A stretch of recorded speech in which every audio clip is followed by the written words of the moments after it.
mythology is very clear. It is that it is where history, culture and tradition come together. North India में रामायण बिल्कुल अलग होगी, south India में बिल्कुल रामायण अलग होगी. यू नो, वेस्ट इंडिया में रामायण बिल्कुल अलग होगी, ईस्ट इंडिया में बिल्कुल. रावण सीता माँ के पिता थे. हिंदी भाषा के संवर्धन और विकास के लिए दैनिक जागरण का कार्यक्रम है हिंदी हैं हम. और इसी कार्यक्रम में दैनिक जागरण संवादी के अलावा Dainik Jagran Hindi best seller list Dainik Jagran निकालता है नीलसन के साथ मिलकर. ये बेस्ट सेलर लिस्ट 4 कैटेगरी में होती है: कथा, कथेतर, अनुवाद और कविताएं. इस कार्यक्रम में हम उन सभी ऑथर्स के साथ आपकी मुलाकात करवाते हैं जिनकी किताबें इस बेस्ट सेलर लिस्ट में आई हैं, जिनको पाठकों ने बहुत पसंद किया है. हम ये जानने की कोशिश करते हैं कि लेखकों की सोच इस किताब के पीछे क्या रही, इस किताब की रचना प्रक्रिया क्या रही. और आज मेरे साथ हैं एक बहुत ही कामयाब, बहुत प्रसिद्ध युवा लेखक केविन मिसल. केविन, आपका बहुत स्वागत है. Thank you so much. कैसा लग रहा है? जागरण के बेस्ट सेलर लिस्ट में किताब कई बार आ चुकी है. मुझे जेन्युइनली जब तक आपने मेरे को मैसेज नहीं किया था मुझे पता ही नहीं था. मेरे को, क्योंकि वो मेरे को किसी ने बताया ही नहीं. बट वो 1-2 बार सुना था मैंने कि है लिस्ट पे और. बट वेरी वेरी मतलब मेरे को बहुत अच्छा लग रहा है. मतलब इतना प्राउड फील होता है मेरे को कि यू नो जागरण ने मेरे को शोकेस किया. And thank you so much. मैं आगे केविन से बात करूं उससे पहले मैं किताबों की बात करूं. अच्छा, केविन का जो है बहुत इंटरेस्टिंग है. ये बचपन से इनको ना राइटिंग का कीड़ा है. और ये मेरे वर्ड नहीं है, इनके वर्ड है. ये मैंने कहीं सुना था, एक रील में सुना था मैंने. और बचपन से ये लिख रहे हैं और बहुत सारी किताबें इन्होंने लिखी हैं. जहाँ तक मुझे ध्यान है लगभग 15 किताबें हैं. और एक शब्द है जिसके ऊपर मैं इनसे बात करूंगा, माइथोलॉजी, जिस पे विवाद होता है कि क्या ये माइथोलॉजी है या ये सच है. इसके हम बाद में करेंगे. लेकिन अभी सुविधा के लिए माइथोलॉजी शब्द का इस्तेमाल कर लेता हूं मैं. तो माइथोलॉजी पे ही इनकी बहुत सारी किताबें हैं. नरसिम्हा पे इन्होंने किया है, दुर्गा पे किया है, और सबसे ताज़ा जो है अभी जिस पे कल की इनका, इसकी 3 सीरीज़ है. मेरे पास फिलहाल 2 ही हैं और ये मैं दोनों आपको दिखा रहा हूँ. ये फर्स्ट सीरीज़ है जिसमें विष्णु का अवतार है, धर्मयोद्धा कल की. और इस बार जो बुक आई है बेस्ट सेलर लिस्ट में, ये है शिव का खड्ग. तो हम लोग इसके बारे में बात करते हैं. ये बचपन से केविन, मतलब कब लिखना शुरू किया था? मैंने 12 साल में. ओके. 12 साल के अराउंड मैंने शुरू किया था टू राइट. एंड उससे पहले तो मुझे मतलब किताबें समझ में नहीं आती थी. पर मैंने लिखना शुरू किया और मतलब मैंने पढ़ना शुरू किया उस टाइम पे. और फिर जब पढ़ा तो मेरे को लगा यार ये बाकी लोग इतना अच्छा लिख रहे हैं तो मैं भी लिख सकता हूँ. तो एक एरोगेंस थी, एक चाइल्डिशनेस थी. तो वो बैठ के फिर मैं लिखा. मैंने 1 पेज से शुरू किया था, 1 पेज, 2 पेज, 3 पेज, और फिर अब किताबें लिख रहे जाए. तो पहला मतलब कुछ पब्लिश भी हुआ था उस समय? हाँ जी, मेरा 14 साल में पब्लिश हुआ था. एक बुक थी demon black, the battle of lost ages. बिल्कुल मतलब हैरी पॉटर से कॉपी पेस्ट करके, पर्सी जैक्सन से कॉपी पेस्ट करके मैंने किताब निकाली थी. एंड वो रिलीज़ हुई थी उस टाइम पे. उन चीफ मिनिस्टर ऑफ दिल्ली थे Shrimati Sheila Dikshit at that time. तो उनने करी थी लॉन्च उस टाइम पे. हाँ जी. तो उसके बाद से मतलब जो आपने एक बार कहीं मैंने सुना था कि राइटिंग का कीड़ा है, हाँ जी, वो आया है. तो ये बड़ा इंटरेस्टिंग वहाँ से टर्न है कि उसके बाद आपने जब शुरू किया लिखना तो आपका पहला जो है वो हमेशा रहा हैरी पॉटर से इंस्पायर होके. और उसके बाद आप जो है हिंदू धर्म के अलग अलग पात्रों पे उनको लेके, जो माइथोलॉजी वर्ड है इसको लेके, चूँकि बहुत लोग नाराज़ होते हैं, तो माइथोलॉजी में लिखा. तो ये माइथोलॉजी को, आप उसको माइथोलॉजी मानेंगे या आप उसको कुछ और कहेंगे? तो माइथोलॉजी क्या होता है ना कि जो डेफिनेशन है हमारे सोसाइटी में ना, वो एक्चुअली लोगों को ना पता नहीं है. मेरी भी, जब भी मैं जाता हूँ, मैं किसी भी स्कूल, किसी भी कॉलेज में ना, मेरे को काफ़ी बार पूछते हैं कि यू नो आप इसको माइथोलॉजी क्यों बुला रहे हो. मैंने बोला आप पहले बताओ माइथोलॉजी का मतलब आपको पता है. See, mythology is very clear. It is that it is where history, culture and tradition come together, you know. And it is where कि आपका सच और मेरे सच का बीच में जो सच है वो, उसको माइथोलॉजी बोलते हैं. अब वो माइथोलॉजी का जो सबसे एक सुंदरता है, मतलब जो है, मुझे आई फील इधर हिस्ट्री में तो ये होता है ना कि जो है वो है. माइथोलॉजी में ऐसा होता है कि यार ये भी है, ये भी हो सकता है, ये भी हो सकता है, ये भी हो सकता है. एक ही यू नो कहानी के अलग अलग यू नो वो है, डिफरेंट वेरिएशंस है. तो वो मुझे बड़ा इंटरेस्टिंग लगता है. मतलब आप देखो, मतलब नॉर्थ इंडिया में रामायण बिल्कुल अलग होगी, साउथ इंडिया में बिल्कुल रामायण अलग होगी. यू नो, वेस्ट इंडिया में रामायण बिल्कुल अलग होगी, ईस्ट इंडिया में बिल्कुल. तो मतलब ऐसा, मतलब जो मैंने जो रियलाइज़ किया ना कि मतलब ये एक चीज़ नहीं है. और माइथोलॉजी का यही सबसे बड़ा एक सुंदरता मुझे समझ में आता है. इसलिए लोग माइथोलॉजी बोलना चाहिए हमें. लेकिन इसके अंदर अगर हिस्ट्री, अगर हम कहीं ना कहीं माइथोलॉजी हिस्ट्री से कनेक्टेड है. और जब हम हिस्ट्री की बात करते हैं तो हिस्ट्री में जैसा आपने कहा जो है वो है, इस पे भी एक डिबेट है कि जो हिस्ट्री में था उसको कई बार चेंज किया जाता है एक नैरेटिव के हिसाब से, या राइटर का जो भी थॉट प्रोसेस है उसका इम्पैक्ट है। History is the favour of the Victus. लेकिन जब माइथोलॉजी की बात आती है, अब एक बुक आई थी, एक ऑथर ने, वो BC उसमें लिखते हैं, और उन्होंने एक तरह से रावण को उन्होंने सीता का पिता दिखा दिया था। अच्छा। तो अब ये भी एक पूरा का पूरा उन्होंने रामायण का एक पूरा नया रूप दे दिया। तो जब आप माइथोलॉजी पर लिख रहे हैं, वो रामायण भी तो है वो पार्ट। अच्छा, हाँ सी देखो वही बात है ना कि क्या होता है, मैंने हमारे पास आई थिंक कितने 100 से ऊपर रामायण के वेरिएशन है हमारे, तो उसके अंदर एक वेरिएशन में है ये चीज़, मेरे को याद नहीं आ रहा एग्जैक्टली वो सोर्स कौन सी थी वो, बट एक पे है जिसके अंदर आपका रावण सीता माँ के पिता थे, एंड वो और एक वेरिएशन है जिसके अंदर सीता माँ मारती है रावण को, नॉट लॉर्ड राम। हाँ, तो ये एक वो अद्भुत रामायण थी, वो वही वाल्मीकि ने लिखी थी वो। तो आप सोचो किसको आप सही माने, किसको आप सही माने, ये यही सवाल जो है ये ऑडियंस का भी आता है कि हम किसको सही माने, क्योंकि कई सारे वर्जन हैं। वाल्मीकि रामायण, फिर रामचरितमानस, ये 2 सबसे ज़्यादा माने जाते हैं जिसको ऑथेंटिक माना जाए। तो वापस हम आपकी बुक्स पे आते हैं। अच्छा, आपके कैरेक्टर्स के जो नाम है, जैसे फर्स्ट वाली बुक में मुझे ध्यान है कि इसमें जब विष्णु का अवतार जो बुक है, इसमें कुछ एक नाम बड़े इंटरेस्टिंग थे, और उसके बाद मुझे लगा कि मैं कोई हॉलीवुड मूवी देख रहा हूँ, कोको और विकोको। हाँ, तो ये नाम कैसे किए? कुछ नाम तो ठीक है, समझ में आते हैं, वो नाम तो पूरी तरह से ये मतलब ओके। काल पुराण सी कोको विकोको जो थे वो 2 जनरल्स थे ऑफ काली, उनके एक वो थे साथ में ल्यूटेनेंट्स टाइप थे वो। तो क्या आपको इस पूरी रिसर्च में कभी ऐसा लगा, क्योंकि यूजुअली हमने इस तरह के नाम अफ्रीकन कंट्रीज में ज़्यादा सुने, इस तरफ हमने नहीं देखा है, नॉर्थ में स्पेशली, तो क्या आपको लगता है कि ऐसा उस पीरियड में अगर हम देखें तो काफ़ी सारा जो है एक्सचेंज, ह्यूमन एक्सचेंज ऐसा हुआ हो उस बेल्ट से इस बेल्ट में, ऐसा कुछ रेफरेंस कहीं रिसर्च के पीछे मिला आपको? ये आई डोंट थिंक सो, मेरे को इतना इसके ये मतलब रिसर्च करते हुए तो इतना नहीं मिला मुझे, टू बी ऑनेस्ट, कि बाहर का। हाँ, बट इंडिया की डीलिंग्स हर वक्त यू नो आउट ऑफ उससे हुई है, बट यू नेवर नो, तो गुड थ्योरी दो, गुड थ्योरी या। एक आपने हैरी पॉटर की बात की, हाँ जब पहले इस बुक का जब पहला ओपनिंग सीन है और जब उसमें युद्ध होता है, तो युद्ध के बाद मुझे जो है 2-3 वो याद आ गए। एक तो मुझे सबसे रिसेंट में बाहुबली देखी थी, इंडियन, मुझे उसका युद्ध का सीन याद आया। फिर जो है वो लॉर्ड ऑफ रिंग्स का सीन याद आता है। तो कहीं ना कहीं वो जो बचपन में जो आप पढ़ते थे और सबका इम्पैक्ट कहीं रहा है राइटिंग में? आई थिंक मेरा आप बिलीव नहीं करोगे, मतलब ये जो मेरा पहला सीन है, जो वॉर सीन है ना, ये मैंने उठाया है directly from the strategies of Shivaji. मतलब उनके जो जैसे स्ट्रैटेजी यूज़ करते थे कि वो डराने के लिए, मतलब उनके बुल के हॉर्न्स पे फायर लगा देना, तो वो एकदम से ऐसा लगेगा कि कोई राक्षस टाइप आ रहा है एनिमीज को, तो मतलब you know these were all strategies. ये मैंने जब लिखा मैंने, तो मुझे पता नहीं था कि ये बाहुबली है कहीं पर होगा। फिर बाद में जब देखा कि मैं तो हिस्टोरिकली मैं देखता हूँ कि अच्छे कौन से इंटरेस्टिंग फैसेट्स है, पर यस डेफिनेटली बचपन से मेरे को मूवी देखने का बहुत शौक है। अभी भी मैं मूवी देखता हूँ, मतलब जब भी मतलब मेरे को मौका मिले, I am a cinephile I would से। एंड बचपन में मतलब भाई के साथ देखा, मम्मी पापा के साथ देखा, अब तो वही मेरे को वही मूवी का जो इंस्पिरेशन है वो आज तक चल रहा है, मतलब मूवी और गेम्स आई वुड से। तो ये कह सकते हैं कि जो अभी की करंट जनरेशन है, काफ़ी हद तक आपने उसकी नब्ज को पकड़ा है, क्योंकि लिटरेचर में ये इंग्लिश में भी होता है, हिंदी में भी होता है, दोनों में होता है। मैं हिंदी राइटर हूँ तो मैं इधर का जानता हूँ, और इंग्लिश पब्लिशर था तो वहाँ का हिसाब जानता हूँ।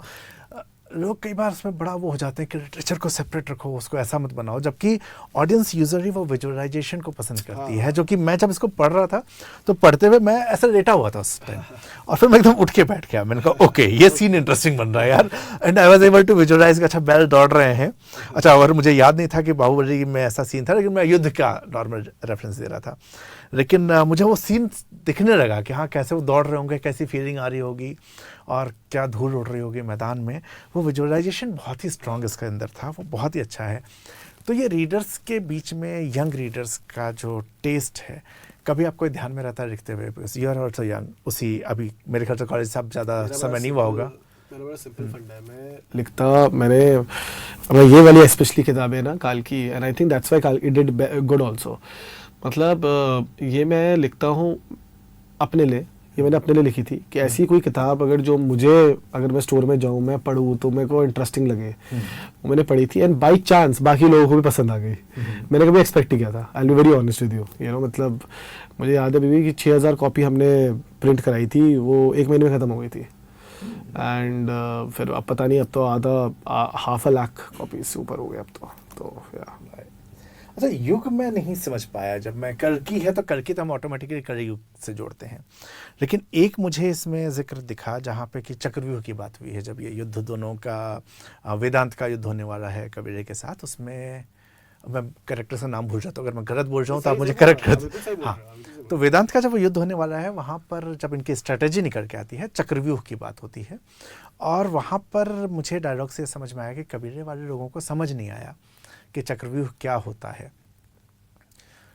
कहानियाँ तो आगे, युद्ध की नीतियाँ तो पीछे से चली आ रही हैं, तो ये रेफरेंस महाभारत से तो कहीं ना कहीं आया ही होगा चक्रव्यूह का। तो ये मुझे कई बार डाउट हुआ कि ये नहीं समझ में उनको आया है, तो क्या कबीरों में नॉलेज पूरी है या युग कहीं और है? हमने कल्कि को, मैंने मान लिया कि कलयुग है, लेकिन आपने कोई और युग इमेजिन किया है। ये मतलब बहुत अच्छा क्वेश्चन है ये। इनफैक्ट आज तक किसी ने पूछा ये। एक्चुअली आप बिलीव नहीं करोगे, जब मैं लिख रहा था ना इसको, मैं हर वक्त ना एक उस पे था यार, मैं इसको वो रखूँ, मैं मैथोलॉजी सेंट्रिक रखूँ मतलब बिल्कुल ही, या थोड़ा फैंटेसी में चले जाऊँ मैं, क्योंकि अगर मैंने बिल्कुल कलयुग दिखाया तो पूरा कलयुग दिखाना पड़ेगा, आप समझ रहे हो। तो कैसे वो हर वक्त ना वो दोनों पैर उस पे थे, तो वो ना वो मेरा शोर नहीं था वो। और मैं, आप बिलीव नहीं करोगे, आई थिंक 6-7 साल हो गए उस किताब को निकले हुए मेरे, अभी तक शोर नहीं हूँ मैं। And I think in a way it's a good thing, because you know it, इससे क्या होता है ना, आपका एक पर्सपेक्टिव क्रिएट हो रहा है कि यार ये था या नहीं था, किसी और के कुछ और पर्सपेक्टिव होएगा, नहीं ये अलग ही था, ये एक अलग फैंटेसी वर्ल्ड है केविन की जो उसने क्रिएट करी हुई है ना, इसलिए पता नहीं चक्रव्यूह के बारे में और वो सब। तो ये I leave it up to the readers, because I think पता क्या होता है, मैंने एक बहुत, मतलब ये मूवी में होता है ये काफ़ी, because I love those kind of content जहाँ पर ना मुझे कम बताया है, कम बताओ मुझे तो मुझे ज़्यादा समझ में आता है। तो ये एक रहता है मेरा। तो कैरेक्टर्स जैसे बिल्ड किए, ठीक है, चक्रव्यूह की एक बात हुई, कैरेक्टर्स जब हैं, सारे कैरेक्टर्स को देखते हुए बहुत मेहनत नज़र आती है हर कैरेक्टर को बिल्ड करने में, उसके डिस्क्रिप्शन से लेके उसके उस कब क्या रिएक्ट वो कर सकता है, इसको समझना कैरेक्टर्स को। तो आपके सारे कैरेक्टर्स में देख रहे हो तो बहुत इंटरेस्टिंग तरीके से बने। तो इतने सारे कैरेक्टर्स को एक साथ बनाना एज अ राइटर, आप कैसे उस सारी चीज़ को डिफाइन करते हैं कि यार बहुत सारे कैरेक्टर्स होंगे, कौन सा कैरेक्टर, और कैरेक्टर को कैरेक्टर में ही रहना है, जब वो बाहर जाए तो भी वो बाहर जाके भी बाहर ना जाए वाली चीज़, ये कैसे बिल्ड होता है? कभी हम बनते हैं, यस। तो ये कैरेक्टर कैसे बिल्ड करते हैं, मतलब क्या थॉट प्रोसेस क्या है किसी भी कैरेक्टर को बिल्ड करने का, चाहे वो इस बुक की नहीं, हम नरसिम्हा की बात करें या दुर्गा की बात करें, या आपने शायद सिंदबाद पे भी वो भी लिखा है, तो ये सारा किस तरीके से बिल्ड करते हैं? मेरा एक ही फंडा रहता है कि हर कैरेक्टर का ना एक, जैसे हम हमारे लाइफ में भी एक गोल होना चाहिए, तो हर कैरेक्टर का एक गोल होना चाहिए, एंड फिर उसके एक ऑब्स्टिकल होना चाहिए कि ये गोल को अचीव करने के लिए ये प्रॉब्लम है बीच में, और उसके बाद हॉबीज़ होनी चाहिए, फोबिया होना चाहिए, डर होना चाहिए, बैक स्टोरी होनी चाहिए कुछ, कि कुछ मतलब, तो जितना आप कैरेक्टर, जो जैसे मैं, मेरे कैरेक्टर्स ही मतलब मेरे वही है, मतलब स्टोरी है नहीं मेरी, मैं जेन्युइनली बताऊँ, मेरा मतलब पूरा जो एक किताबें लिखी है, ये कैरेक्टर्स एक दूसरे को कुछ ना कुछ कर रहे हैं, इसलिए स्टोरी बन रही है। और इसलिए क्योंकि मैं क्या करता हूँ कि जैसे एक कैरेक्टर का कुछ गोल है, तो उसी वही कैरेक्टर का वो एक गोल, मतलब उस कैरेक्टर को ना रीच करने का गोल उसका गोल है, सो वो ऐसे एक अपोजिंग वो बन जाते हैं। तो यही मैं थोड़ा थोड़ा ऐसा रखता हूँ मैं, है ना। अच्छा, कैरेक्टर्स की बात की तो पार्ट 3 में जहाँ आपने शिव के खड्ग की बात की है, इसमें एक कैरेक्टर आपने बताया है, अर्जुन ने मुड़कर देखा तो सुनहरे चोगे में एक व्यक्ति दिखाई दिया, उसके सिर पर एक मुकुट और चेहरे पर बकरी नुमा दाढ़ी थी, उसकी देह का ऊपरी हिस्सा निर्वस्त्र था और निचले हिस्से में पहने गए पजामे पर बंधी कमर पेटी कक्ष के रुपहले प्रकाश में चमक रही थी।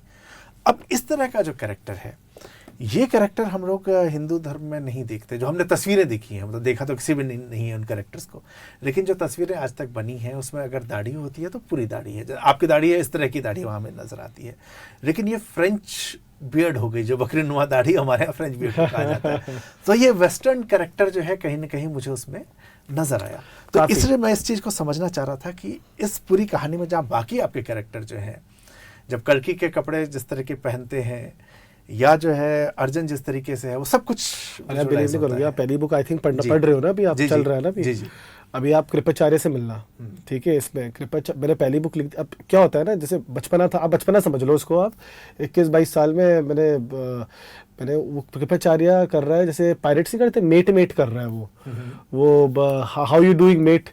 अब मैं अब और जब मैंने निकाली ना किताब उस टाइम पे, तो सब लोग गुस्सा हो गया, ये को कृपाचार्य तो चिरंजीव है, उनको मेट कर रहा है एंड ऑल, एंड मेरे पास एक अपॉर्चुनिटी मिली थी कि जब मैं रिपब्लिश हो रही थी किताब, बिकॉज मैंने सेल्फ पब्लिश करी थी पहले, एंड जब मैंने रिपब्लिश करी थी तो मेरे को ना एक वो अपॉर्चुनिटी आई थी जहाँ पर मेरे को बोला था कि इसको हटा देते हैं, और मैंने खुद बोला था एडिटर को, देखो ये मेट हटा देते हैं। तो मुझे वो एडिटर ने बड़ा इंटरेस्टिंग चीज़ बोली थी, बोलते यार केविन ना, वो जो तू ये जो वेस्टर्नाइजेशन जो कॉन्सेप्ट्स डालता है ना इसके अंदर, ये ना एक sense of and same with the third book also the French beard and everything, तो एक ना सेंस ऑफ ये डालना ये दिखा रहा है कि इसको सीरियसली मत लो, मतलब इसको ना as a good fun story with interesting, बहुत सटली, वेरी सटली आप एक चीज बता रहे हो कि this is not, you should not take it very very at heart कि यार ये ऐसा तो नहीं था, ऐसा वैसा नहीं था, एंड वो एडिटर ने मेरे को उस टाइम में बताई थी, बोला कि उस कृपाचार्य को बोल दो मेट। अच्छा बाय द वे ये सेकंड थर्ड बुक में नहीं डाला मैंने, ठीक है, कृपाचार्य नॉर्मल बात कर रहा था, बट फर्स्ट बुक में अभी भी है, आप देखना। पर ये tricky नहीं है बहुत ज्यादा, क्योंकि अच्छा मैं इसमें कुछ क्वेश्चन जो बड़ा ऑकवर्ड क्वेश्चन है, क्योंकि जब ये बुक मेरे घर पे अभी मेरे दोस्त आए, उन्होंने देखा तो उन्होंने कहा कि क्या कोई फिरंगी राइटर है तो ट्रांसलेशन था, तो मैंने कहा कि नहीं इंडियन ही है। तो उसका ये क्वेश्चन था कि then he is a Christian, मैंने कहा I think so he is a Christian, ठीक है। तो यार क्रिश्चियन ने इस पे बुक लिखी है, तो मैंने कहा तुम्हें पता नहीं है, उन्होंने और बहुत सारी बुक लिखी है। तो अभी जिस तरह का सीन है, और हमेशा अभी से क्या हमेशा से अपने देश में सेंसिटिव रहे हैं लोग, तो आपको ये नहीं लगा कि यार अगर मैं इसको लाइट करने की कोशिश कर रहा हूँ, योर इंटेंशन इज़ कि मैं उसको ये नहीं चाहता कि आप दिल में लेके बैठें, लेकिन आपकी वो जो अच्छी इंटेंशन है उसको सिर्फ इस वजह से बिकॉज ऑफ योर नेम कहा जाए कि नहीं अब आप गलत कर रहे हैं हमारे इसमें। कितने 6-7 साल हो गए मेरे को माइथोलॉजी लिखते हुए, I have never gotten any bad feedback, मतलब क्योंकि and I think it comes from because जिन्हें किताब पढ़ी है, मतलब जिन्हें नहीं पढ़ी है वो तो बोलते हैं है ना, जिन्हें किताब पढ़ी है ना वो, मतलब आप बिलीव नहीं करोगे, उन लोगों ने ऐसा बोला है कि यार आपने जो उसे धर्म को दिखाया है, जैसे अधर्म को दिखाया है, वो किसी ने, वो एक आई थिंक हिंदू भी नहीं दिखा पाएगा, मतलब that is the messages I get, which is मतलब आई गेट हम्बल्ड, मतलब यार ऐसे मत बोलो, and I think somewhere I feel it's, मतलब मी बीइंग, मैं रिलीजन को एज अ रिलीजन नहीं देखता, मतलब in terms of like I don't see it as a Christian Hindu Muslim kind of a thing, I always feel like it's a faith and overall, and I think वो faith बहुत एक pure है, एक बड़ा पायस है, एंड मेरा एक जो रिश्ता है उस फेथ के साथ, वो एक ऐसा है जैसे बेटा और पापा के है ना, बेटा लड़ाई कर रहा है, पापा को बोल रहा है कुछ ना कुछ, पर एट द सेम टाइम प्यार है, एक डर भी है कि यार वो डांट बट वो लड़ाई भी है थोड़ी सी, तो ये बेटा पापा का रिलेशनशिप है वैसा है हमारा, और उस पर थोड़ी हंसी मजाक तो चली जाती है एंड वही है, इंटेंशन सही रहेगा ना आपको, तो कभी गलत मेरे को, मतलब वही बोल रहा हूँ 6-7 साल में एक किसी ने नहीं बोला मुझे, and I am very very proud to say that, तो इसमें जो रिसर्च है, क्योंकि जब कैरेक्टर्स का बिल्ड कर रहे हैं, ठीक है आपने उसमें कुछ फिक्शन डाला, हाँ, लेकिन काफ़ी कैरेक्टर्स के उनके जो ओरिजिनल क्या कहना चाहिए उसकी जो खासियत है उसको आपने भी ग्रहण किया है। तो कल्कि को हम छोड़ें, दुर्गा की हम बात करते हैं या नरसिम्हा की बात करते हैं, तो वो रिसर्च का रेफरेंस पॉइंट्स क्या क्या रहे हैं, मतलब कैसे रिसर्च करते हैं इन सब के लिए? इनकी क्या होता है ना, मेरा बिकॉज मैं हिस्ट्री स्टूडेंट रहा हूँ मैं, तो मैंने ना क्या था कि काफ़ी रिसर्च अपने कॉलेज में कर ली थी, क्योंकि वो सब कुछ ना कुछ पढ़ाते रहते थे, but I would say that जैसे कल्कि के लिए मैंने कल्कि पुराण पढ़ी, मैंने आपका विष्णु पुराण पढ़ी, मैंने बेसिकली जो इम्पोर्टेंट जो रामायण महाभारत वो तो बेसिक टेक्स्ट होते हैं जो आई थिंक ओवरऑल अगर कोई भी मैथोलॉजी लिखने जाते, even though if they are not writing about Ramayan Mahabharat, they should still read it regardless, because वो काफ़ी हर चीज़ उसमें एडेड है। सो वो आई थिंक पढ़ी थी मैंने, एंड दुर्गा के लिए I think Markandeya Purana I read. So I mean मेरे को तो याद भी नहीं इतने सारे कुछ ना कुछ, because when you are researching ना, specially in mythology, you are मतलब आप इतने ज़्यादा सोर्सेस से एक्सपोज होते हो कि आप इवेंचुअली ना you lose track of it कि कौन सा क्या है. तो मुझे मोटा मोटा इतना याद है, मुझे आई थिंक मरकंडिया पुराण है जो मतलब मुझे दुर्गा के लिए, हाँ, और नरसिंह अवतार के लिए if I am not wrong, अब याद नहीं आ रहा, विष्णु पुराण ही थी उस टाइम पे भी. हाँ, क्योंकि इसी कैरेक्टर में एक आपने विभीषण का जिक्र किया. अच्छा, ये भी इंटरेस्टिंग है. चिरंजीवी भी हैं आपकी कहानी में, बजरंगबली भी नजर आते हैं, विभीषण भी नजर आते हैं, कृपाचार्य भी नजर आते हैं. तो एक विभीषण के लिए जो है मनसा का इसमें मैं ये पोर्शन एक बार पढ़ता हूँ कि मनसा विभीषण से बात करने चली गई थी, और इन दोनों का जो आपने डिस्क्रिप्शन दिया है कि विभीषण को जब वो कुछ कहती हैं तुम भी तो राजा हो, विभीषण खीसे निपोड़ने लगा और मनसा को याद आया वो बचपन में, दोनों बचपन में कैसे हंसा करते थे, वो तब भी इस तरह का गोल मटोल गेंद जैसा लगता था. सो अगेन ये जो चाइल्डहुड विभीषण का, ये हमने नहीं विजुअलाइज किया कभी या हमें कभी थॉट ही नहीं आया कि अच्छा वो बच्चा भी रहा होगा किसी समय में, वो खेल रहा होगा. तो ये रिसर्च का पार्ट कहीं ये इस तरह का मिला कि विभीषण कैसा था, या फिर ये पूरा अपना जो फिक्शन है और अपना जो चाइल्डहुड है, क्या वो चाइल्डहुड कहीं उसमें आया है या रिसर्च का हिस्सा है? समवेयर मतलब इट्स मैंने कभी मतलब ये क्या होता है ना कि हर एक कैरेक्टर को ना आपको मतलब इन द बुक आपको एक वो दिखाना पड़ता है, मतलब एक डिफरेंशिएशन देनी पड़ती है थोड़ा सा. तो मैंने विभीषण का एक वही इट्स अ क्रिएटिव चॉइस है सेट कि मतलब मैंने बनाया जो he is a रोटुंड guy, and एक वो था, एक क्रिएटिव चॉइस थी आई would say that was taken. या एक आपने बात और कही कि जो स्टोरी है वो हमारी आसपास की स्टोरी है. अब इसमें दो तीन चीज़ें मुझे बड़ी इंटरेस्टिंग दिखती हैं, जिसको कि स्टोरी से अगर हम अलग देखें तो हमारी दुनिया की कहानी है. पार्ट 1 में कबीले के बीच में और वेदांत के बीच में जो झगड़ा है, तो ये अर्बन सिविलाइजेशन और गांव के बीच का है. ये काफ़ी कुछ हद तक उनकी जो बातें होती हैं वो बातें वैसे ही दिखती हैं जैसे कि हम लोग दो क्लास डिवाइड के अंदर का कॉन्फ्लिक्ट देखते हैं. तो ये जो क्लास डिवाइड हमें नज़र आ रहा है, ये क्लास डिवाइड कहीं ना कहीं अभी की सोसाइटी से लिया गया है, या आपने उस समय का भी जो अपनी रिसर्च में मिला कि तब भी ऐसा डिवाइड था और आपने उसी चीज़ को वहाँ पे दिखाने की कोशिश की है? आप मतलब मैंने देखो जो भी हम लोग एक थीम्स लेते हैं ना मैथोलॉजी में, स्पेशली जो मैथोलॉजी राइटर्स लाइक मी, मतलब उनका ये रहता है हर वक्त कि यार हम लोग ना जो प्रेजेंट सिनेरियो है वो शोकेस करें.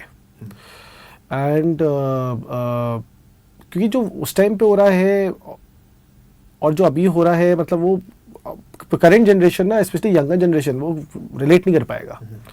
तो वही रिलेट कर पाएगा जो न्यूज़पेपर पे देख रहा है, जो वो पेरेंट्स को देख रहा है, यू नो. एंड तो वही चीज़ मैंने थोड़ा सा ऐड करने की कोशिश करी. And you know again this is I was doing all of this unknowingly. ये अपना आप से एक आता था, and surprisingly these things worked. मैंने कभी भी नहीं सोचा था कि मैं अगर वेस्टर्नाइज कर दूंगा या कुछ कर दूंगा तो मतलब रीडर्स पढ़ेंगे. इनफैक्ट जब मैंने लिखी थी एंड जब मेरे को क्रिटिसिज्म आने लग गया था कि यार ये तूने वेस्टर्नाइज कर दिया, तूने ये कर दिया, मतलब और जो आप बोल रहे हो अभी है ना, मतलब मैं तो डिप्रेशन में चले गया था. मैं तो बोला यार ये तो गलत हो जाएगा, तो किताब तो नहीं बिकने वाली यार ये तो एंड ऑल. बट सरप्राइजिंगली क्या होता है ना, ये एक ना बैरियर टू एंट्री होती है हर एक रीडर की, कि एक वो बैरियर टू एंट्री ना बिकॉज ऑफ दिस वो धीरे धीरे ना हट गई. तो वो मेरे को इंटरेस्टिंग लगा कि मतलब रीडर्स आराम से आए, ऐसा लगा कि यार वो लाइट नॉवल है, फन नॉवल है, और उस चक्कर में पढ़ लिया पूरा. आपकी एक लिटरेरी एजेंसी भी है. हाँ. तो क्या आपके पास तो बुक्स का काफ़ी आता है, आप चीज़ों को, इंडस्ट्री को आप देखते हैं, तो क्या ये जो डिफरेंस आ रहा है ये इसलिए है कि अभी जो जनरेशन है, जो नई जनरेशन पढ़ रही है बुक्स को, और आप जैसे जागरण की पैसेज में ही हम बात करें तो ट्रांसलेशन में 5 या 6 बुक्स जो हैं वो माइथोलॉजी से रिलेटेड है. तो आपकी बुक है, अक्षत गुप्ता की बुक उसमें थी, इसके बाद सत्यार्थ नायक की बुक उसमें है, अमी गणात्रा की बुक उसमें है. तो 4-5 बुक्स जो हैं वो माइथोलॉजी से रिलेटेड है. तो सब पढ़ रहे हैं यंगस्टर्स. तो कहीं क्या ऐसा है, जैसा आपने कहा कि मैंने उसको थोड़ा सा लाइट करके लिखा, कुछ मॉडर्नाइजेशन कुछ वेस्टर्नाइजेशन को जोड़ा, ये जो यूथ है ये इसी दुनिया को देख रहा है, वो बहुत ज़्यादा नहीं पढ़ रहा, तो उसके लिए शायद पुरानी कहानियों को इस नए रूप में पढ़ना ज़्यादा मतलब ईजी होता होगा. Easy definitely. आई थिंक मैं हर बात यही बोलता हूँ, इसलिए मेरा डिस्क्लेमर भी होता है मेरी हर किताब में, ये होता है कि आप इस किताब को ना ये मत सोचिए कि ये मतलब एक रिलीजियस बुक है या स्पिरिचुअल बुक है। ये एक फ़न बुक है जो आप पढ़िए, आप अपने थोड़ा सा इंटरेस्ट होए ये कॉन्सेप्ट्स में, आप इंटरेस्ट होइए और आप फिर एक्चुअल में जाके जो ओरिजिनल सोर्सेज है वो पढ़िए। मेरी किताबें, मैं हर बात यही बोलता हूँ कि मेरी किताबें एक स्टेपिंग स्टोन है to reading all the religious books, and I am very happy about it. मतलब आप बिलीव नहीं करोगे, जब कल की निकाली थी उस टाइम पे, अब तो सब कल की अवतार अब तो मूवी भी आ गई है, कल की आ गई। हाँ, जब मैंने निकाली थी उस टाइम पे किताब, मैंने कल की पे इसलिए लिखा था क्योंकि कोई जानता भी नहीं था। मतलब मैं लोगों से पूछता था तो देवर आस्किंग मी, मतलब होता नहीं कि अच्छा आप लेखक हो, अच्छा क्या लिख रहे हो, मैंने बोला कल की अवतार पे लिख रहा हूँ। पता ये कौन से अवतार होते हैं, मतलब पता ही नहीं, सुनने में नहीं आया किसी को, एंड मैं बड़ा शॉक था। And I am very happy to say that I have a very small contribution कि आप लोग अगर कल्कि की बात सुनते हैं, मतलब मैं अगर आज बोलूँ कि अच्छा आपने कौन सी किताब लिखी, मेरे से पूछा जाता है तो मैंने बोला कल्कि लिखी है, बोलते कल्कि, अच्छा आपने लिखी है वो वाली, यू नो दैट अब वो नेम जो है ना वो एक, and it's very important because I want more people to read about कल्कि अवतार। मैं ये नहीं बोल रहा ये किताब मतलब इट्स अबाउट, पर इससे अगर नाम अगर और फैल रहा है मुझे क्या दिक्कत है यार। अच्छा, ऐसा किसी ने पूछा कि कल की मूवी चाहिए है आपकी बुक? अरे बहुत बार, मैं थक गया हूँ। मुझे भी पूछा तो मैंने तो मुझे पता नहीं था, लेकिन मैंने कहा कि हाँ मैं उसी के राइटर से मिलने जा रहा हूँ। बड़े सीरियसली एक बंदे ने पूछा तो आप ये हो राइटर क्या, मैंने बोला नहीं वो भाई मैं नहीं हूँ यार। तो मेरे साथ क्या हुआ था कि मैंने कहा कि यार शो ऑफ करने का टाइम है ना, तो मैंने कहा कि हाँ I am meeting that writer जो मूवी इसी पे है। कहते तो पूछना जब बुक ठीक है तो मूवी इतनी खराब क्यों? मैंने कहा नहीं शायद अलग हो सकता है। नहीं मैं ऐसी मूवी में तो हाँ, मतलब मेरे को तो ठीक लगी थी वो किताब, वो मूवी। सेकंड हाफ अच्छा था उसका, आई लाइक सेकंड हाफ। अधिकतर लोगों ने सेकंड हाफ की बात इसमें की है। तो आपने एक विवेशन वाली बात पे मैं बीच में तभी पूछना चाहता था, पर फ्लो टूट जाता। आपने कहा कि हाँ वो जो गोलू मटोल और वो था, तो बचपन का कहीं ना कहीं वो मेमोरीज वो भी इसमें आई हैं। बचपन कैसा था, कहाँ पले बढ़े, कहाँ पढ़ाई हुई, फैमिली बैकग्राउंड, मतलब इसके बारे में थोड़ा सा बताना चाहें अगर, इफ इट इज ओके। हाँ ऑफ कोर्स। मैं डैड आर्मी में थे, मॉम टीचर थी पहले, एंड हम लोग का ये था कि वो पहले तो ऑब्वियसली दिल्ली कैंटोनमेंट में मतलब रहना टाइप्स एंड ऑल। उसके बाद बहुत पहले वो रिटायर कर गए थे, फिर हम लोग शिफ्ट बहुत होते थे, बैंगलोर हुए थे, फिर बैंगलोर से आई थिंक फिर दिल्ली भी आए थे, बीच में कहीं और भी गए थे पता नहीं। तो बट हाँ दिल्ली बॉय हूँ मैं बचपन से ही दिल्ली में रहा हूँ मैं, नानी के घर पे रहा था मैं बहुत टाइम तक, बहुत सालों से। अच्छा रहा, मतलब खेल कूद वाला very very positive environment, and very मतलब आप ये ले लो कि नर्चरिंग एंड थोड़ा मतलब आई वुड से पैम्पर्ड एनवायरनमेंट रहा है। अब तो मैं मतलब मैं खुल के बोलता हूँ मैं हूँ पैम्पर्ड। अब वो एज आ गई है जहाँ पर मैं बोल दूंगा। पहले गुस्से में आता था यार पैम्पर कैसे बोल दिया यार। बट उस टाइप वही born with the silver spoon type, मतलब सब कुछ, सब नेसेसिटीज थी, मतलब we were a middle class family but all the necessities were met. So या एक जो घर में अगर कोई टीचर होता है, मेरे फादर प्रोफेसर रहे हुए हैं, अच्छा, तो कहीं ना कहीं वो पढ़ने लिखने का एनवायरनमेंट ऑटोमेटिकली रहता है।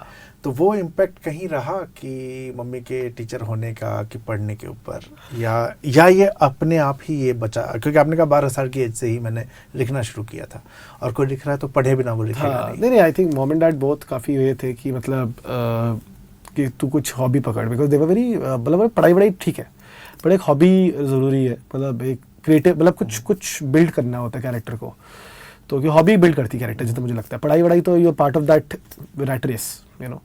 एंड मेरे को ट्राई किया म्यूज़िक, मुझे ट्राई किया स्पोर्ट्स, मैं किसी में अच्छा नहीं, सब पता नहीं, मैं थोड़े दिन करता था छोड़ देता था। फिर पता नहीं वो यही था कि यार तू किताब पढ़ ले थोड़ा सा, reading habit is a good habit, you know. तो फिर वो एक दो पहले अब मैं किताबें मेरे को समझ पल्ले नहीं पड़ रही है क्या है ये, तो फिर मैंने उनने मेरे को आई थिंक आर्ची कॉमिक्स दिए थे बचपन में कि तू यहाँ से तो स्टार्ट कर, कुछ तो मतलब विजुअली शायद से इंटरेस्ट लग जाए। बट फिर आर्ची से फिर मैं थोड़ा और पढ़ने लग गया, फिर मैं विजुअलाइज करने लग गया। जैसे मेरे थोड़ा जो यंग माइंड मेरा थोड़ा विजुअली देखने लग गया व्हाट आई वाज रीडिंग, तब मेरे को फिर एकदम से किताबों का एक शौक हुआ, फिर वहाँ से किताबें शुरू हुई, और फिर मैंने सोचा यार मैं लिखता हूँ। अच्छा, और मेरा ये भी था कि बचपन से ना मैं उतने एक्शन फिगर्स बच्चे खेलते हैं एक्शन फिगर्स के साथ, मैं वो खेलता था। तो अब क्या होता था कि जब कोई बंदा दूर से देखे ना तो उनको लगता है कि यार ये तो दो एक्शन फिगर के साथ खेल रहा है, ठीक है बच्चा है एंड ऑल, बट जो मेरे दिमाग में था क्या था, मेरे दिमाग में स्टोरियाँ चलती थी वो एक्शन फिगर के साथ, वो एक जनरल है, ये एक वो है, वो लड़ाई कर रहे हैं, मतलब आई यूज्ड टू बी, तो मेरे को वही रियलाइज़ हुआ मुझे अब जब मैं 28 साल का हो गया अब, कि मैं बचपन से ही स्टोरी टेलर था, वो बस मीडियम्स अलग अलग थे यार, तो वो एक है। आपने कैरेक्टर भी वही चुने हैं जो माइथोलॉजी सारे, नरसिम्हा चाहे दुर्गा हो करके सब, आपने सारे कैरेक्टर भी वही चुने, वो नज़र आता है इसके अंदर। अच्छा, ये आपकी लिटरेरी एजेंसी भी है, तो काम क्या होता है लिटरेरी एजेंसी का? मेरी मार्केटिंग एजेंसी है, मेरी पब्लिशिंग कंपनी है, मेरी डिस्ट्रीब्यूशन है, मेरा अभी हम लोग बुक स्टोर्स भी प्लान कर रहे हैं खोलने का, तो हमारा वो है, हमने एक end to end kind of an author के लिए एक सेटअप कर दिया सीन, और लिटरेरी एजेंसी भी है जो एक तुम्हारा वही होता है कि एज एन ऑथर अगर आप आओ तो आपको एक क्योंकि मैंने जब अपना करियर स्टार्ट किया था राइटिंग में, तो मतलब करियर ही क्या था, मतलब राइटर तो मतलब हमारे देश में तो ऐसा ही होता है कि राइटर करियर बन सकता है, बट उस टाइम पे वही था तो बड़ा मुश्किल था मेरे लिए, क्योंकि पता नहीं कहाँ जाओ, किसके पास जाओ, खर्चे कहीं ना कहीं बहुत ज़्यादा हो जाते थे, ट्रांसपेरेंसी नहीं थी, क्रेडिबिलिटी कम थी मार्केट में, सिर्फ तुम जैसे अभी मैंने बड़े दिनों बाद ना आज इस बिल्डिंग जहाँ मैं आया हूँ रास्ता पूछा मैंने, क्योंकि हमको इतनी आदत है गूगल मैप्स की। वैसे पब्लिशिंग इंडस्ट्री भी अभी ना विदाउट गूगल मैप चल रहा है तो मेरा यही प्लान था कि अब मैं गूगल मैप क्रिएट करूँ हमारे पब्लिशिंग का, कि मतलब थोड़ा इजी रहे for writers to navigate the through. तो अगर आपको पब्लिशिंग चाहिए हम दे सकते हैं, अगर आपको हमसे नहीं करना किसी और से करना है तो हम आपको रिप्रेजेंट कर लेंगे, अगर आपको मूवी OTT का करना है वो हम करते हैं, हमारा आपने बॉम्बे में बेस सेट किया अब हमने, तो ऐसे ही हम मतलब सब कुछ हमारा एंड टू एंड एक हमने सेटअप किया, एंड एक ऑब्वियसली एक रेपुटेशन है मेरी, तो वो एक क्रेडिबिलिटी भी क्रिएट हो जाती है कि अच्छा चलो ठीक है। तो ये एजेंसी तक आने की जो जर्नी थी 12 साल की एज से, राइटिंग प्रोसेस, क्योंकि पहला जो है हैरी पॉटर का कैरेक्टर आपने बताया किस तरह की चीजें करती है, एजेंसी आ गया हाँ, लेकिन वो जो जर्नी हुई है वो राइटिंग प्रोसेस, क्योंकि एजेंसी चलिए आप जब उसमें आते हैं तो आपको समझ में आता है कि अच्छा ये काम हो सकता है, लेकिन एक राइटर की तरह से मैं आपका प्रोसेस वो बचपन से जो चेंज होता गया है टिल द एज ऑफ 28, पिछले 16 साल में जो चेंज हुआ है, किस तरीके से पहली बार राइटिंग प्रोसेस को शुरू किया था, कहाँ रहता है? मैं एज अ राइटर मैं ना मतलब ये मेरा थॉट प्रोसेस है, इसलिए मैंने अभी जो लास्ट किताब लिखी है वो मैंने छोड़ दिया, भूल गया कि मैं बेस्ट सेलिंग राइटर हूँ या कुछ राइटर हूँ। मैं क्या है ना, मेरी जो राइटिंग प्रोसेस की जो आप बात कर रहे हो ना, मेरी राइटिंग प्रोसेस इस टाइम पे ना बहुत फ्री थी, फ्री इन टर्म्स ऑफ जैसे आपने बोला कि मतलब इसके अंदर वेस्टर्नाइजेशन है, इसके अंदर अर्बनाइजेशन है, सब कुछ ही डाल दिया है इसके अंदर, है ना, एक फ्री थी, मतलब एक वो ना केज नहीं था। तो जैसे ही मैंने क्या किया कि अब क्या होता है as a writer, you read comments and मैंने वो कमेंट्स ना अप्लाई करने लग गया अपने बाकी किताबों में। अब आप देखो नर्सिंग में देखना, नरसिम्हा आप अगर पढ़ोगे ना बिल्कुल आप देखोगे it's totally like no urbanisation, no nothing, बिल्कुल फोकस्ड माइथोलॉजी। और ऐसे ही मैंने बाकी फिर मैं हिस्टोरिकली क्रिएट करने लग गया, फिर मुझे लगा नहीं यार माइथोलॉजी फैंटेसी से निकलता हूँ मैं माइथोलॉजी हिस्ट्री पे जाता हूँ अब, तो मैं उसमें जाने लग गया। दुर्गा जो है बिल्कुल दुर्गा एंड कर्ण बिल्कुल हिस्टोरिकली लिखी है मैंने, and iron age of India के अराउंड एंड प्रॉपर, मतलब मैंने सोर्सेज को लेके पूरा मैंने वो रियलाइज़ किया वो जो एक फ्रीडम जो मैंने अपने राइटिंग प्रोसेस में क्रिएट करी थी ना, वो धीरे धीरे ना मैं अपने कमेंट्स की वजह से ना केच करता रहा, है ना। तो अननोइंगली अगेन ये सबकॉन्शियसली तुम करते हो ये सब चीज़ें, फिर तुम जब रिफ्लेक्ट करते हो फिर तुम्हें लगता है यार हाँ ये है। तो राइटिंग में एक ना कहीं ना वो एक आई वुड से दीवार आ गई, तो ये क्योंकि ये फीडबैक जो है ये राइटिंग में बड़ा फीडबैक लेना ही चाहिए किसी से, मैंने रियलाइज किया। हाँ, ये क्योंकि बहुत सी जगह कहा जाता है, मैंने पढ़ना छोड़ दिया, मैंने अब नहीं पढ़ता, नहीं करते, अब नहीं पढ़ता। तो कोई भी यंग आपके काफी सारे रीडर्स हैं, तो अगर आपके हिसाब से उनको लिखना शुरू करना चाहिए, what they should do? Don't read feedbacks. That's the first thing. That's the first thing, yeah. But that is after publishing your book. लेकिन जब बुक पब्लिश नहीं हुई है, जब आप पहला लिख रहे हैं, जब आप अपने 12 साल की एज की बात बता रहे थे कि मैंने इस तरह किया, तो मेरी भांजी भी जो है वैसे कुछ करती रहती है, और मैंने एक बार उसको फीडबैक ये दिया कि ये ठीक नहीं है, तो कहती है आप क्या जर्नल लगे हो कि मैं आपसे अच्छी राइटर हो जाऊंगी?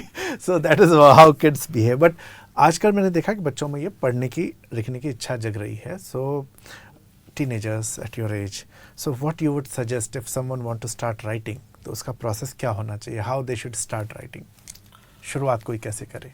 आई would say read obviously, but I think मैं जब भी रीड बोलता हूँ तब मुझे बच्चों से पक्का गालियाँ पड़ती है. मतलब क्योंकि मैं स्कूल जाता हूँ ना, तो पूछते हैं कि एडवाइस क्या दोगे. मैंने रीड बोलता हूँ, वो तो पढ़ रहा हूँ. तो फिर किताब तब भी लिखने का मन नहीं कर रहा. But I think I feel that what you should do is, writing ना एक स्किल है, यू नो, एक डिसिप्लिन है. अगर आप उसको एज ए डिसिप्लिन लेके चलो तो वही है कि आप थोड़ा थोड़ा लिखो. मैंने भी ऐसा नहीं था कि मैं बैठा और मैंने पूरी एक किताब ख़त्म कर दी. I would say that young writers should take like probably 1 page से स्टार्ट करें, 2 पेज से स्टार्ट करें, फिर देखिए कैसे चल रहा है. शॉर्ट स्टोरी पे लिखे शायद से, क्योंकि एक बड़ी किताब लिखना थोड़ा सा टफ हो जाता है. शॉर्ट स्टोरी मुश्किल है पर तब भी हो जाए. तो ऐसे ऐसे आई थिंक धीरे धीरे करके स्टार्ट करें. ये ना सोचे कि पहले ही मैं उस पर मतलब I will climb mount Everest. I think and क्योंकि वही है ना कि हमने एक सक्सेस की डेफिनेशन बना दी है कि हम किताब, वो बड़े प्रेशर में रहते हैं कि यार मैंने किताब नहीं लिख पाया, अब छोड़ दो, मैं नहीं लिख रहा. Start small and not everything has to be published. मुझे लगता है कि मतलब मेरे पास आई थिंक 100 ड्राफ्ट होंगे किताबों के, मतलब during my I think 14 to 21, जब तक काल की नहीं आई थी, मेरे पास आई थिंक 100 से ऊपर ड्राफ्ट होंगे. पता नहीं कैसी ऐसी किताबों के जो मैंने कभी, आई थिंक मैं भी छोड़ दिया है वो. मैं कभी कभी याहू मेल जाता हूँ, अपना याहू जब यूज़ करते थे हम सब, तब वो देखता हूँ, अरे वो मैंने ये भेजा था यार, ये क्या भेज दिया था मैंने. यार अब पढ़ता हूँ, रियलाइज होता है क्यों रिजेक्ट हुई थी. तो नहीं पब्लिश होना भी, क्या नहीं पब्लिश होना चाहिए जानना भी बहुत. I think I personally feel that writing में ना कभी भी मतलब एक वो नहीं होना चाहिए कि एक ये नहीं फील होना चाहिए कि एंड गोल क्या है. आई थिंक लिखो, खुल के लिखो, और उसके बाद सोचो आप क्या करना है. बट लिखो खुल के, ये मत सोचो कि पब्लिश होएगी या नहीं होएगी या क्या, बिकॉज फिर तुम राइटिंग हैम्पर कर रहे हो. वो चीज़ है. अच्छा, कुछ हद तक तो मुझे आंसर मिल गया, लेकिन मैं फिर से उस क्वेश्चन पे आता हूँ जिसको मैंने प्रॉपरली ऐसे ही नहीं पूछा जो मुझे पूछना था, कि अगर आपका दिमाग एक्शन और कॉमिक कैरेक्टर्स इन सबको लेते हुए एक बनता है, तो कुछ विम्पी किड जैसा भी हो सकता था. पर्सी जैक्सन के भी आप फ़ैन हैं, पर्सी जैक्सन के, तो वो भी हो सकता था. तो ये माइथोलॉजी को ही पिक क्यों किया? और एक और इंटरेस्टिंग है, ये मैं क्वेश्चन सबसे पूछता हूँ, तो इसको अन्यथा न लिया जाए. एक रिसर्च थी करीब 7 साल पहले, यूएस की किसी एजेंसी की रिसर्च थी, और वो बुक इंडस्ट्री के ऊपर था. तो उन्होंने कहा था कि आने वाले 10 से 15 साल हिस्ट्री, स्पिरिचुअलिटी और माइथोलॉजी, इन तीनों का जो है टाइम रहेगा. और जिसके पास भी थोड़ा सा स्टोरी टेलिंग और एक फॉरवर्ड बेस होगा, they will be able to sell their stories. तो क्या ट्रेंड को देखते हुए लिखा? That is one. ये सवाल आरोप जो समझे, मैं ये पूछना चाहूँगा. अच्छी बात है. और दूसरा कि माइथोलॉजी ही क्यों? मतलब इसी चीज़ को आप बहुत और तरीके से लिख सकते थे. इसका मैं बताता हूँ, इसका उत्तर, बहुत सारे उत्तर है इसके. आई वुड से दैट मैंने, आप बिलीव नहीं करोगे, आई थिंक मैं बड़ा परेशान हो रहा था. मैंने किताबें लिखी थी. मैंने एक किताब लिखी थी यम, और एक किताब लिखी थी मारा, है ना. दोनों थ्रिलर्स थी. So because I am a huge thriller fan, तो मतलब this is not a lot of people know this, but मेरे को actually crime thrillers, murder mysteries, ये सब बहुत पसंद है. और मैं हर वक्त यही चाह रहा था कि मैं यही लिखूंगा, है ना. तो मैंने बट मेरा ना हर वक्त एक मैथोलॉजी की तरफ एक आई वुड से एक कनेक्शन था, बिकॉज बचपन से ही मैं मैथोलॉजी पढ़ रहा हूँ. मतलब not Hindu mythology, but Greek mythology, Welsh mythology, Norse mythology. तो एक वो फैसिनेशन था ही.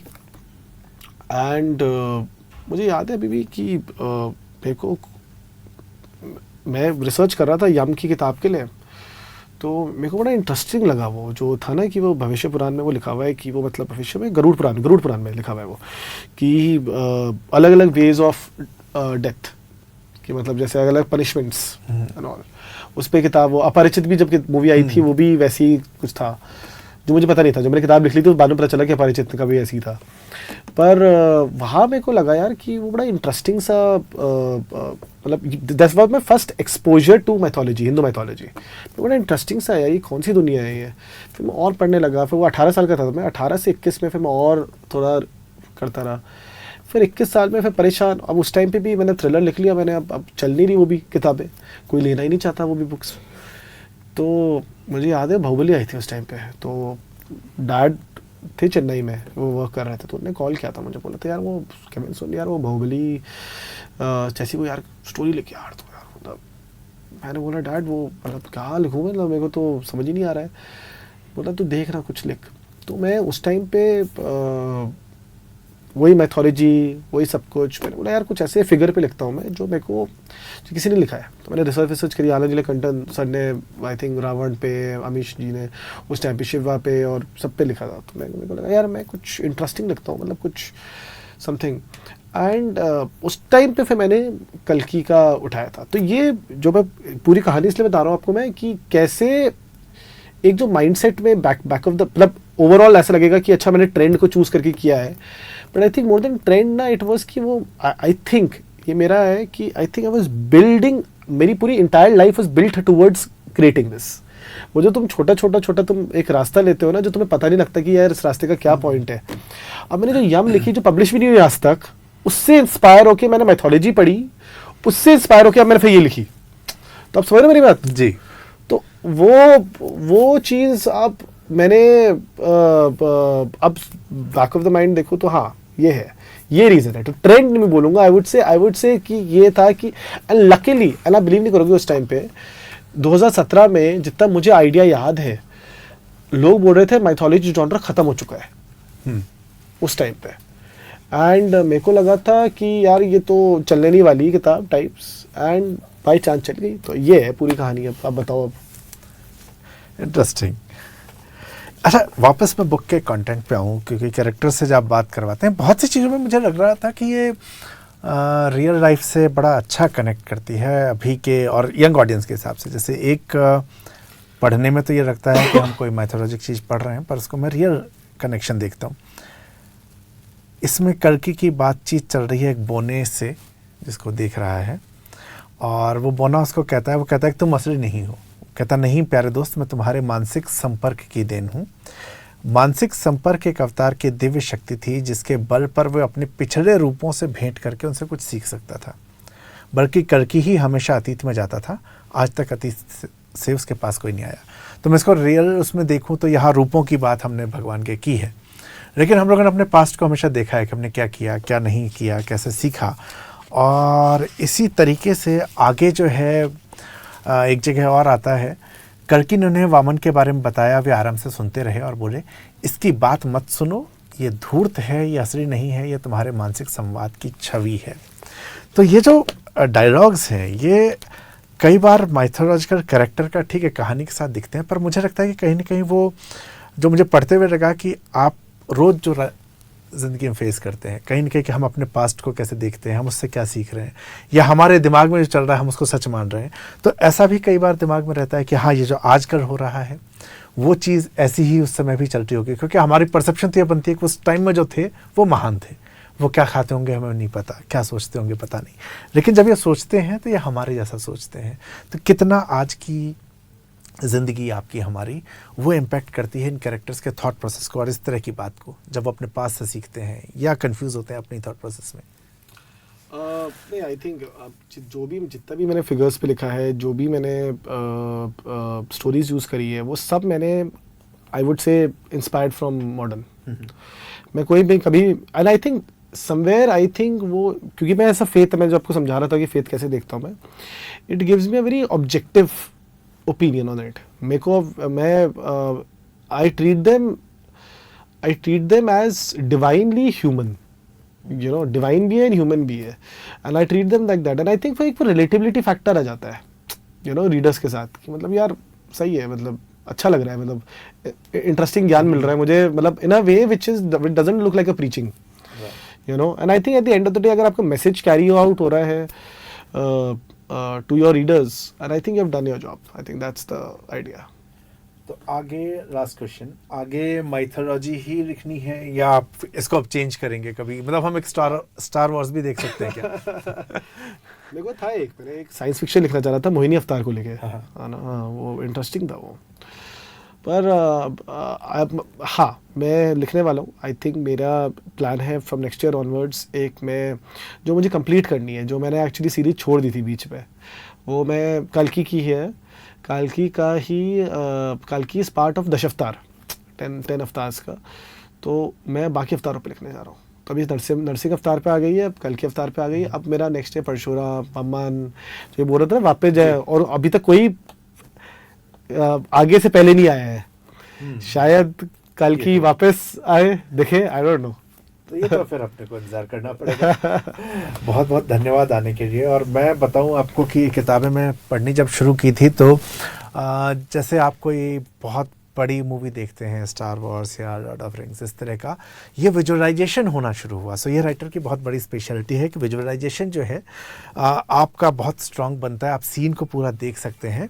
और एक किताब ओरिजिनली इंग्लिश में लिखी गई थी, फिंगरप्रिंट से पब्लिश हुई, वो भी फिंगरप्रिंट से पब्लिश हुई है, और उसका फिर हिंदी ट्रांसलेशन जो है वो भी फिंगरप्रिंट से आया है, और रचना भोला यामिनी ने इसको ट्रांसलेट किया है। तो बहुत बड़ा मैटर करता है कि जो ट्रांसलेटर है वो किस तरीके से ट्रांसलेट कर रहा है, ताकि उस चीज़ का जो मज़ा है वैसा ही बना रहे। और मुझे ऐसा लगा, आपका कैसा एक्सपीरियंस रहा रचना के साथ? आप मिले हैं उनसे? मैं मिला हूँ जी, अच्छी दोस्ती भी हो जी। अच्छा रहा एक्सपीरियंस मैंने, क्योंकि काफ़ी मुझे जो है ट्रांसलेशन का बहुत अच्छा लगा। ट्रांसलेशन में वो चीज़ें निकल के आ रही थी जो आपने लिखा है, तो और ऐसा लगा कि वर्ड टू वर्ड ट्रांसलेशन नहीं है ये किताब, जिसकी मैं विशेषता जो ट्रांसलेशन में हमेशा होता है, गलतियां होती हैं कि वर्ड टू वर्ड ट्रांसलेशन हो जाते हैं। ये किताब जो है, फीलिंग जो राइटर की ओरिजिनल फीलिंग थी, ट्रांसलेशन में भी ये उसी तरीके से निकल के आई है। तो अगर आप इंग्लिश पढ़ते हैं तो ये दोनों किताबें, इसके 3 किताबों की सीरीज़ है, उसको आप इंग्लिश में पढ़ सकते हैं। और हिंदी पढ़ते हैं तो हिंदी में भी इसका ट्रांसलेशन उपलब्ध है फिंगरप्रिंट के साथ। और केविन, अपनी बाकी किताबों के बारे में भी बस ये मैं आपसे पूछना भूल गया, थोड़ा सा वो आप और बता दीजिए हमारे रीडर्स को कि वो क्या क्या पढ़ सकते हैं आपके कलम से। मेरी दूसरी किताब, दूसरा सीरीज़ है जो दशावतार में सीरीज़ है, वो है नरसिंह अवतार पे। बड़ी इंटरेस्टिंग है, वो भी ट्रिलॉजी है। और फिर दुर्गा पे, एंड फिर है मेरे आपका कर्ण पे। कर्ण का मैंने बड़ा इंटरेस्टिंग फैसेट्स यूज़ करे हैं, जो वो कहानियाँ निकाली है मैंने कर्ण की, जो शायद से काफ़ी लोग नहीं जानते हैं, तो वो मैंने इंटरेस्टिंग करा है। और फिर सिंबाद की ट्रिलॉजी निकाली है मैंने, वो बिल्कुल एक यंग अडल्ट बच्चों के लिए फैंटेसी बुक है। एंड और क्या है, और एक ऑडिबल में आई है किताबें, मेरी ऑडियो बुक्स है, जो आपका एक विक्रम वेताल पे और एक अश्वत्थामा पे। तो किताबें काफ़ी पढ़ने को हैं। अगर माइथोलॉजी आपके रुचि का विषय है तो सिर्फ केविन की ही करीब 15 से ज़्यादा किताबें हैं जो आप पढ़ सकते हैं। और 20 किताबें हैं टोटल। तो और ट्रायलॉजी में है तो ये भी है कि आपको सीरीज़ की तरह मज़ा आता जाएगा। मुझे कई बार बुरा लगता है कि यार ये बुक ख़त्म हो गई है, लेकिन फिर जब सीरीज़ होती है तो मज़ा आता है, अच्छा एक ख़त्म हुई दूसरी आ गई है, तो ये उसी तरह का मज़ा आपको पढ़ते हुए आएगा। तो केविन, बहुत बहुत धन्यवाद साथ जुड़ने के लिए, यहाँ आने के लिए। Thank you. और आपकी किताबें और आगे आए, इसी तरह बेस्टसेलर होते रहें, और हम लोग फिर इसी तरह आके यहाँ पर उस बुक के ऊपर भी बात करें। एक्साइटेड हूँ फिर से आने के लिए। Thank you so much. Thank you, शुक्रिया।